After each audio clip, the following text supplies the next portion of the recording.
Plant FAQs. Hatiora salicornioides, Drunkard's dream.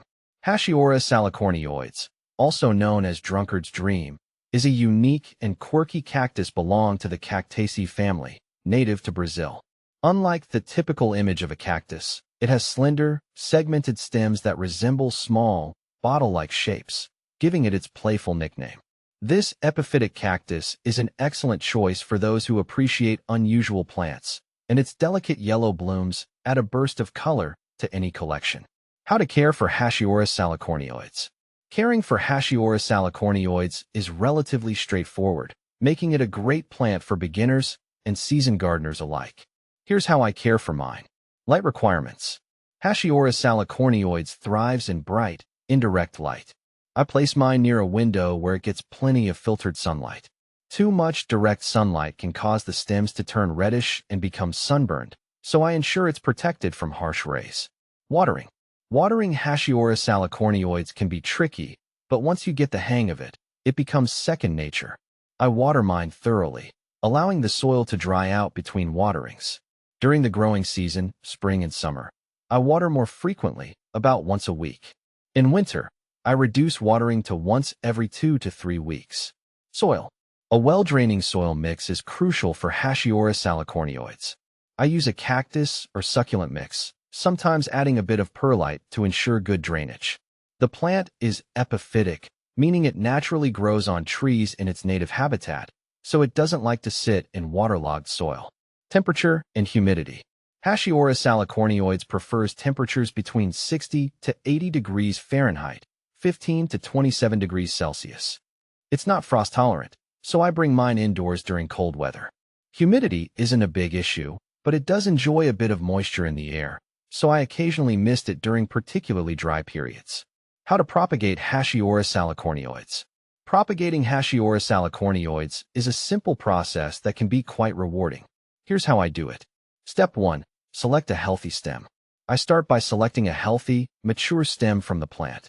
It's best to choose a stem with several segments. Step 2. Let it callus. After cutting the stem, I let it sit out for a day or two to allow the cut end to callus over. This helps prevent rot when the cutting is planted. Step 3. Plant the cutting. Once the end has calloused, I plant the cutting in a small pot filled with a well-draining cactus mix. I water it lightly and place it in a bright, indirect light spot. Step 4. Wait for roots to develop. Within a few weeks, the cutting should start to develop roots. I wait until the plant is well-rooted before moving it to a larger pot or back into my collection. Hatiora salicornioides versus Rhipsalis. Hatiora salicornioides is often confused with Rhipsalis due to their similar growth habits and appearance. However, there are some key differences. Appearance. While both plants have segmented stems, Hatiora salicornioides segments are more bottle-shaped, giving it a distinctive look. Rhipsalis, on the other hand, tends to have thinner, more elongated segments. Flowers. The flowers of Hatiora salicornioides are usually bright yellow and appear at the tips of the segments. Rhipsalis flowers can vary in color, but are often white or pinkish and are generally smaller and less showy than Hatiora's blooms. Growth habit.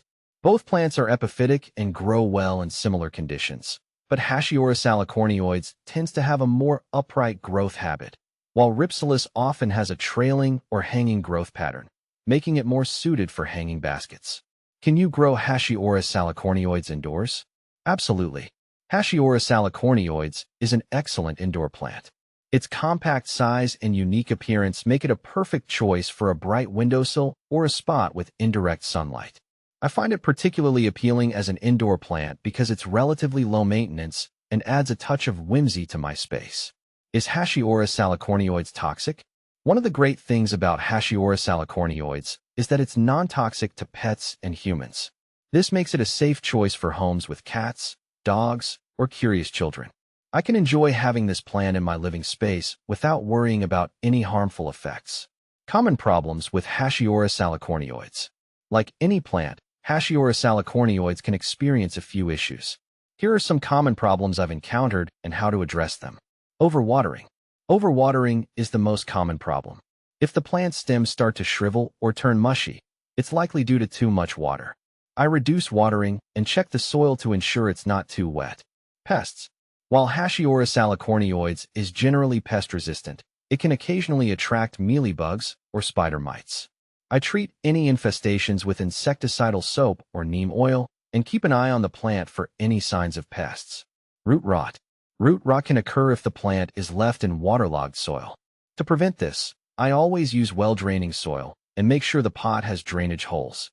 If root rot does occur, I trim away the affected roots and repot the plant in fresh soil. What to plant with Hatiora salicornioides? Hatiora salicornioides pairs well with other cacti and succulents that have similar care requirements. I often plant it alongside Ripsalis, as they both enjoy the same light and watering conditions. Their contrasting shapes create an interesting visual display. In summary, Hatiora salicornioides is a charming, easy-to-care-for cactus that makes a wonderful addition to any plant collection.